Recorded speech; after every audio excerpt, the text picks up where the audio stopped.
with how I talk numbers to the people. My camp, me and David Meter, we keep things very very tight. Um, but I was very optimistic that we were gonna get a deal done. I knew Steve wanted it. I knew Sandy wanted it. I wanted it. Davey wanted it. So I knew something was gonna happen. It was just a matter of getting to that sweet spot, and for them to feel comfortable, and for me and my family to feel comfortable. Um, there was numbers thrown out there. There was years thrown out there, but from my part, you would never really hear um, every detail of the negotiation. That's not how I do things. I hope you guys understand that. Um, the numbers that you guys see there, yeah, yeah, I'll say yes, but I won't go through every detail of the negotiation. Sure, and it perhaps relatedly, how much did it mean to you to get that biggest contract for a shortstop? it meant a lot more that I was in a great city with a great group of people, great owners, and that my family feels comfortable. I said that earlier. It's where my family feels the most comfortable, and my fiance, she's a little bit nervous about New York, but she's comfortable, and that to me that means the world. Because at the end of the day, I'm not going by myself. So it's a good thing that she's feeling comfortable. And when it comes to how big the contract is, I'm blessed, I'm honored, and props to David Meter for getting me out there. Next up is Disha Thosar. Your line is open. Hey, Francisco. I guess how much were you wondering, or how much were you worried what the impact would be on the Mets fan base this season if you didn't close the deal before opening day? Definitely had the fans in mind. When it comes to, I want to be in New York. I want them to embrace me. I want to embrace them. But it was going to come down to what was best for the organization and what was best for me. We play for the fans. We perform for the fans. This is a show that we do for them on a daily basis. I wasn't really thinking about what is gonna happen if I don't sign with the fans. You know what I'm saying? I was just gonna go out there and give it my best on a 162 season, and hopefully at the end of the year that was good enough for them.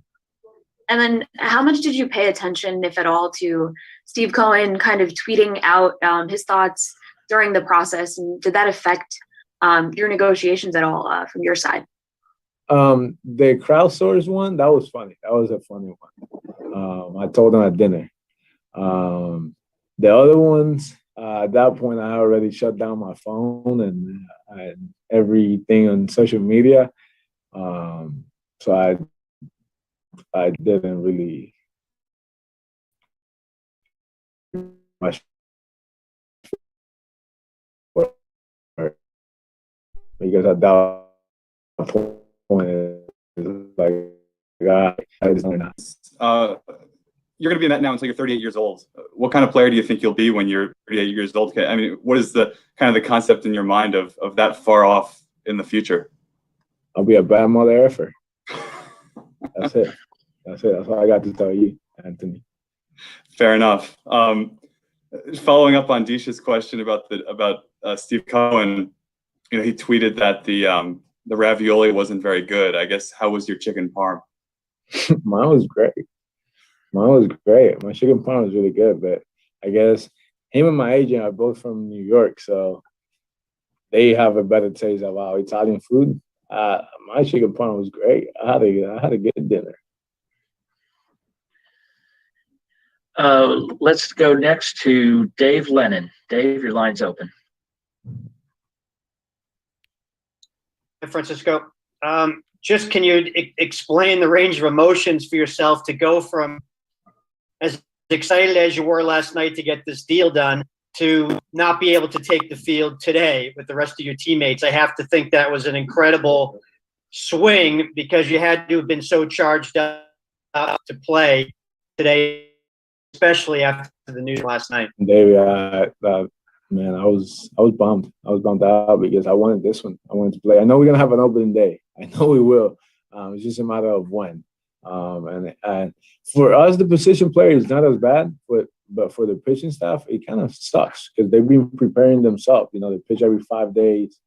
They've been preparing for this day and then tomorrow and then on. You know, and then them not getting the ball today, DeGrom not getting the ball today, and Stroman the next day.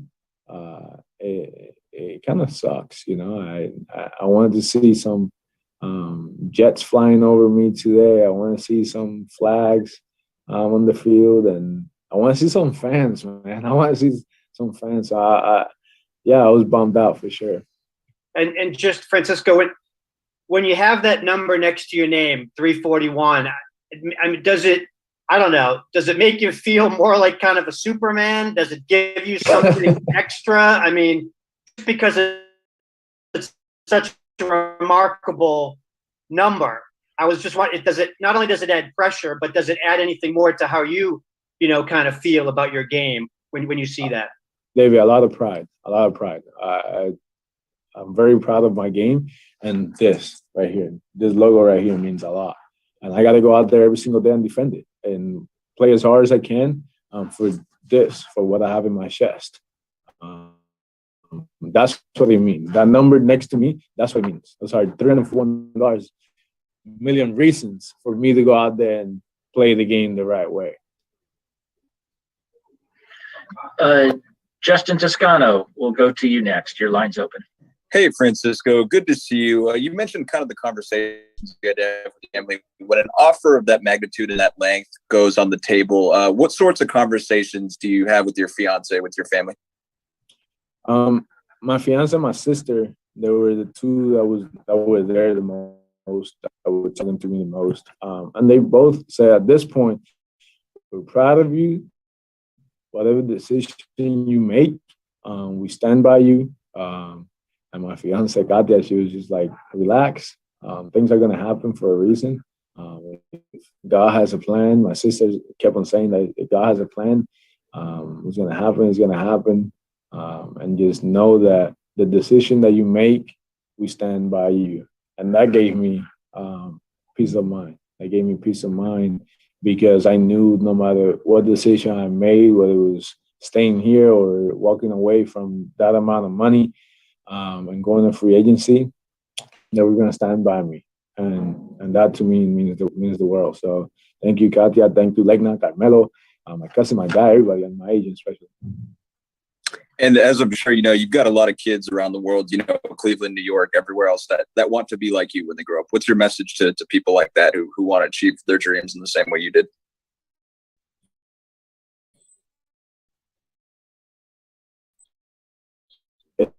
It's possible. A best in school that wasn't the most fluent talking, that came to the States, not knowing the language, that stayed in a hotel with his stepmom, his dad, his stepsister, and his little sister in one hotel room with just a microwave. Look where I am today. And that's not me. And it's been the Lord that was standing by me. And all the advice I got from the past years, just listen, put your head down, work. And when you look up, the finish line will be a lot closer. And not that I'm in my finish line, but I'm closer to it for sure. Great. Natalie Alonso, we'll come to you next. Your line is open. Saludos, Francisco. Felicidades.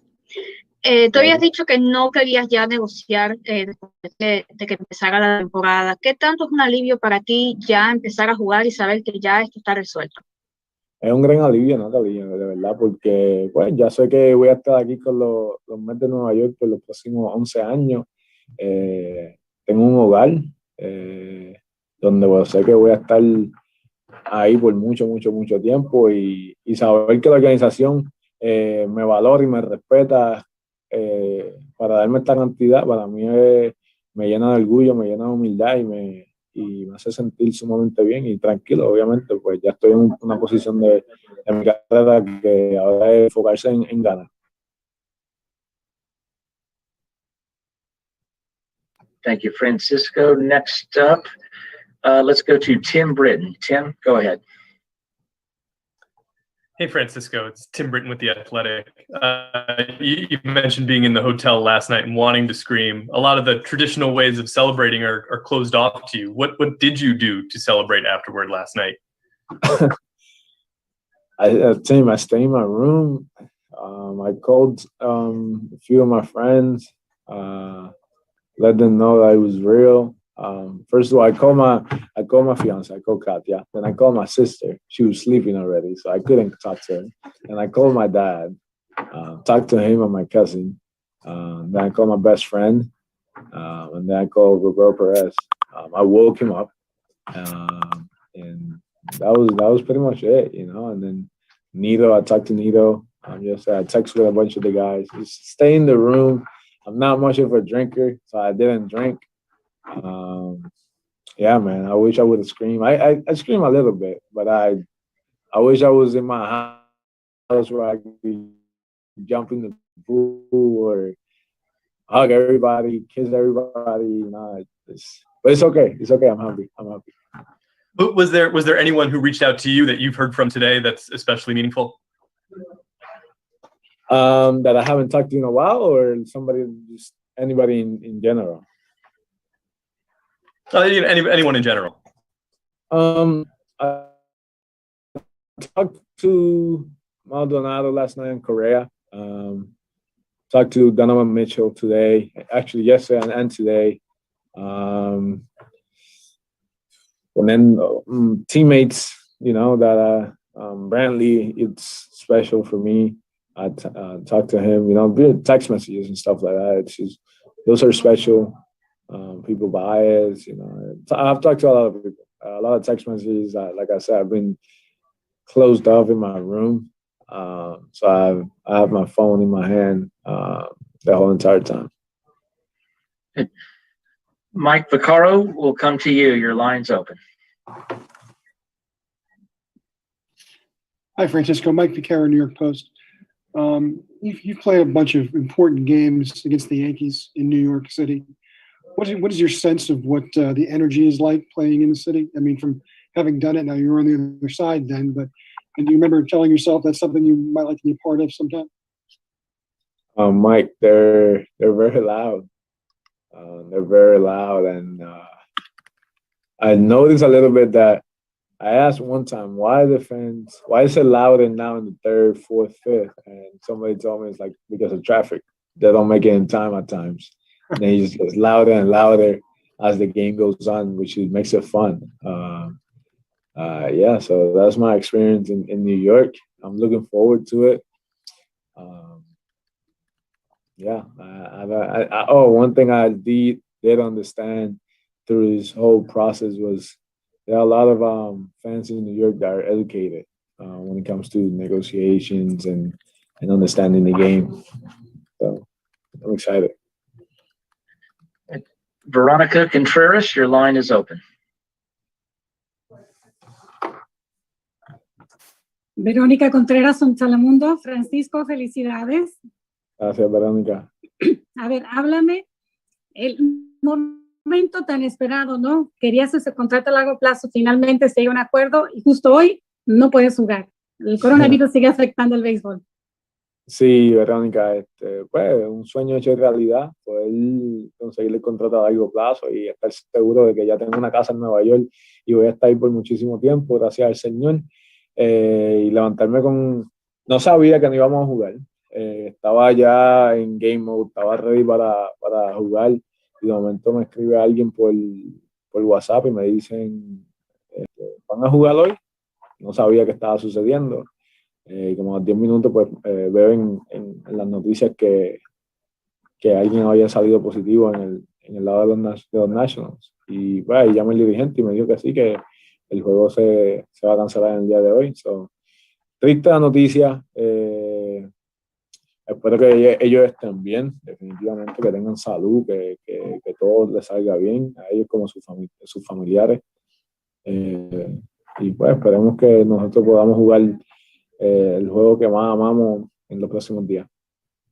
¿Qué mensaje le das a todos los aficionados de los Mets, especialmente a esos latinos boricuas que siempre van a estar apoyándote, que ahora saben que vas a estar con su equipo por los próximos 11 años? Gracias por el apoyo que me han brindado hasta ahora en este cortito tiempo. Estoy entusiasmado para estar con ustedes por los próximos 11 años, con el favor de Dios. Les voy a dar todo lo que tengo en mi juego, mi pasión, la pasión boricua, la latina, que es sumamente grande. Y esperemos ganar varios campeonatos con el favor de Dios, para poder caminar en las ciudades de Nueva York y decir que nosotros somos la mejor organización que hay. And let's go next to The Voice. Howie Rose, you are up next.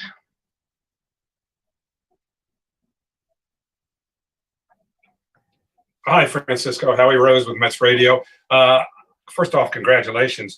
I had read recently where you strongly prefer to be called Francisco as opposed to Frankie, the way a lot of other broadcasters have referred to you. Is that accurate? Do you mind being called Frankie, or is that off limits? Yeah, no, I prefer Francisco. I think I like my name, and Frankie, it's a little bit more Americanized for me. But I mean, Frankie, it was fine. I'd never complained, so there's no excuses because I never complained in years past. But now, I want my name. I want Francisco. My mama named me Francisco. My grandpa was Francisco, so Francisco it is, guys. It is what it is. You got it. It's a deal. So I never complain. So it is what it is. All right. Francisco on the radio, as far as we're concerned. You also mentioned that it was a little challenge, even though you'd come to Florida after leaving Puerto Rico, learning the language. And Pedro Martinez gave a lot of credit to a guy you might know who's a part-time coach in spring training with him. That's Guy Conti. That Guy's wife was very instrumental in helping Pedro learn the English language, and particularly how to answer questions from reporters and the things that you do now so easily. Was there anyone like that who served that same purpose for you that you recall in pro ball? Not in pro ball. I already knew the language by then, because I went to middle school, 1 year in middle school, and then my years in high school. So I had to learn the language in order for me to play the game that I loved. So in pro baseball, not really. In school, with all the teachers, I have to thank them because they put up with me when I was a young little kid that didn't want to learn the language and was stubborn. That didn't want to listen to them because apparently didn't need the language to play the game that I love. But I thank them for putting up with me and making me realize that I do need English. Okay, and finally, one last quick one. You'd mentioned your fiance being a little nervous or apprehensive about coming to New York. Where is she from? Harry, she's also from Puerto Rico. I'm sorry? She's from Puerto Rico also. Okay. Has she been to New York before? She has, but it's a little fast. It's a little fast for her. She's very calm. She's very sweet and like mellow. So yeah, that's why the big city kind of scares her a little bit. But she says she's fine. She's in New York right now, and she's liking it so far. Okay, thank you, Howie. Next up, let's go to the Voice NBC, Bruce Beck. Francisco, Bruce Beck, NBC4 New York. Congratulations, first of all. Francisco, this type of contract comes with responsibility to your teammates, to the fans, to the city. Do you accept that responsibility and the pressure that comes with it? Bruce, first of all, I love where you are right now. And then second of all, yeah, of course, Bruce. I'm excited to compete every single day with my teammates, go out there and win a lot of games. To hopefully, God willing, we bring a championship to the city. And at the end of the day, Bruce, whether it's $0 or the amount that I got, I got to play the game the right way. The game is played the right way no matter where you are. Whether you are 10 years old and you're not getting paid, or you're 40 years old and you're getting a lot of money. I got to respect my teammate, respect my people around me, respect the clubhouse, respect the game, and respect the name in the front of my jersey. I'm actually at Yankee Stadium now, Francisco. My question to you is: do you look forward to the rivalry that is between the two teams in the same city? Yeah. I look forward to the Subway City. That's what they call it, right? Subway City. I'm looking forward to that. I'm looking forward to playing against my best friend, Gio Urshela. So I'm excited for that, and I'm just excited to be part of the New York Met organization. Eddie Coleman, coming to you. Your line is open. Hey, Francisco, Ed Coleman, Mets Radio. Congratulations.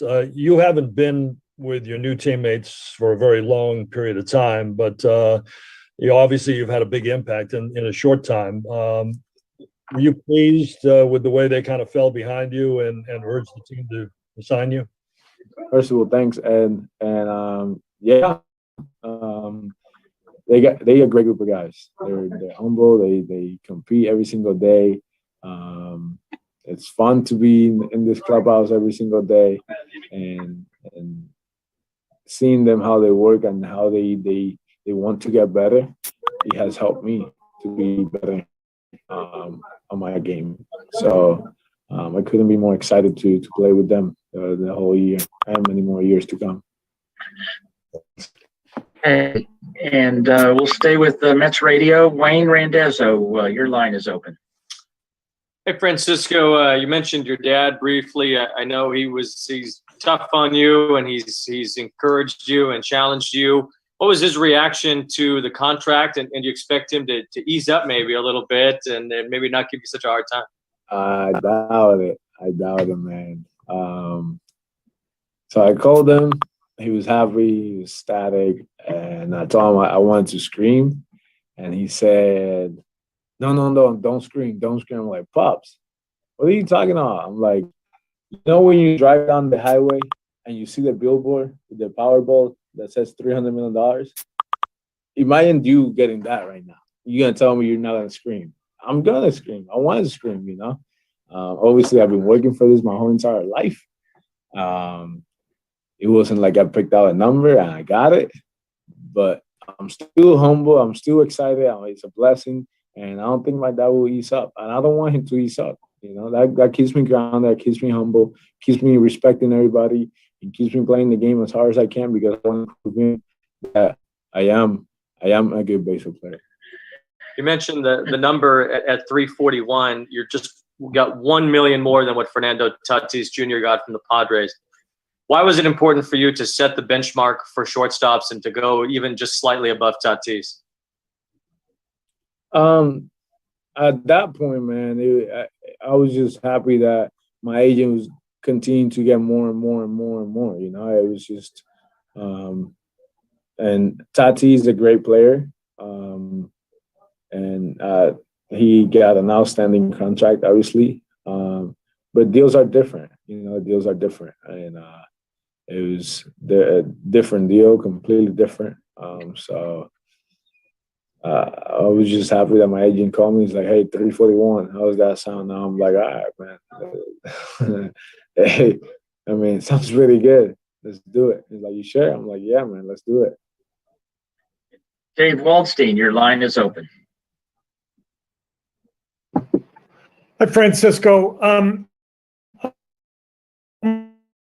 wondering, you mentioned Correa and Baez as a lot of shortstops that are going to be free agents next year. Did you feel like it was important to continue to keep that benchmark high for all the shortstops, not just you? Of course, Dave. Of course. Players did it for me. They set up the path for me. And that's why I'm getting paid what I'm getting paid today, because all the players set the mark for me, set the path for me. The Pujols, you have the Machados, you have the Beltrans, you have players that, that set up this market for me. And it's my turn. It's my turn to set up the market for the next players to come, and then they're gonna do it for somebody else behind them. That's what it's all about. Is it also? Oh, sorry. The next one in line. Is it also a relief? And do you feel like it'll take off some of the pressure for this upcoming season? Because if you hadn't signed, then maybe that you're going to feel the need to put up great numbers in your free agent year. The need of putting great numbers, that's there every year. Whether it was rookie season, sophomore season, third year, fourth, and on. I wanted to put good numbers to win. I want to win. So if I put good numbers, I give my team a chance to win. So it was going to be another year. It was obviously a big year because it was going to end up with no contract at the end of the year, But their sense of urgency of putting the best numbers I can to help my team win, it's still going to happen. And it's going to happen next year and the following year and the following year. It's not going to stop. It's not going to stop. Jorge Figueroa, your line is open. Francisco, Jorge Figueroa del periódico El Nuevo Día. Felicidades por el contrato. Gracias, brother. Eres el puertorriqueño mejor pagado en la historia ahora con este contrato. ¿Cómo te sientes al ver la historia de todos los puertorriqueños que han jugado antes de ti y los que están jugando contigo ahora con este contrato que has logrado? Bueno, Jorge, es un honor y quiero decirle a Puerto Rico que lo logramos. Puerto Rico lo logramos. Estamos en alto, estamos en celebración. Y a todos los latinos, seguimos hacia adelante, no se quiten nunca. Esto es una bendición y esto es un pequeño granito de arroz que yo estoy dando al mundo para decirle a los niños y al futuro que sí se puede hacer, que sí se puede lograr. Y puertorriqueño, quiera que voy a estar en la luna, si algún día voy a la luna, te digo boricua. Jake Seiner will come to you. Your line is open. Hey, Francisco. Congratulations, first of all. Piggybacking a little bit on Dave's question before about Correa and Baez and the other shortstops, I'm just curious, when you hear from those guys, is there any sense of friendly competition as you guys are all kind of coming through and have free agency coming up and are negotiating these deals? The competition has always been there. Even the WBC, we were all playing the same team. We were all competing. But at the same time, we were helping each other, like you said, friendly competition games. So just talking to them congratulating me and telling me good luck this year, have fun, and me saying the same thing to them, it shows that we care about each other. We want the best for all of us. And at the end of the day, it's them and their family members. They work as hard as they can for their families, to provide for their families, and you can't wish bad on nobody, man. You can't wish bad on nobody. I don't care if that person is your worst enemy. You can't wish bad on that person. And I love those guys. I respect them, and I want them to be successful. Are you going to be rooting for them to get 342 or more? Are you going to be rooting for them to get 342 or more? I hope they get more. I hope they do what they do and get more, God willing. Okay, we have time for a couple more. Raul Ramos, your line is open. Felicidades, Francisco. Raúl Ramos de Por las Bases Llenas. Sabemos de tu amistad con Gio Urshela, y entonces existe siempre una rivalidad entre los Yankees y entre los Mets. ¿Hay algún friendly bet que vas a hacer con Gio? Mi hermano, no se puede apostar en el juego. Los dueños pueden apostar y los front office, pero nosotros no podemos, porque no, mi hermano, nos vamos a meter en problemas, Raúl. No.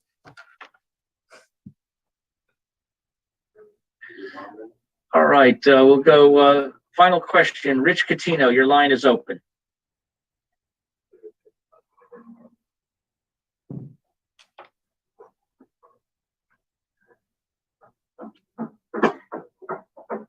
Rich, go ahead and unmute there.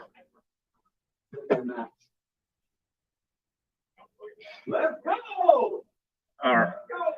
All right, let's go to last one, Mark Roseman. Hey, Francisco, congratulations. You know, there have been so many free agents that come to New York with such high expectations. There might not be any more with a personality suited than you. When you look at that and compare it to other markets you could have gone to, maybe with less pressure, why here and why put all that pressure on you? And at the end, what are your goals over these 11 years with this contract? The pressure, it's only added if I want to add it to myself. Because at the end of the day, if I go out there and give it my best every single day, that's the pressure I should have, you know, of going out there and competing every single day as much as I can, you know. And why the Mets? Why not the Mets, man? Why not the Mets? That's the question. I'm excited to be a New York Mets, and it's gonna be a special run. And my goal at the end of all of this is that we made this organization the greatest organization, and everybody wants to come play for the New York Mets. Francisco, thank you very much for your time this afternoon. Thank you to everybody else for joining us and for all those that were able to tune in and watch from home. So again, remain on this Zoom line, and next up will be manager Luis Rojas shortly.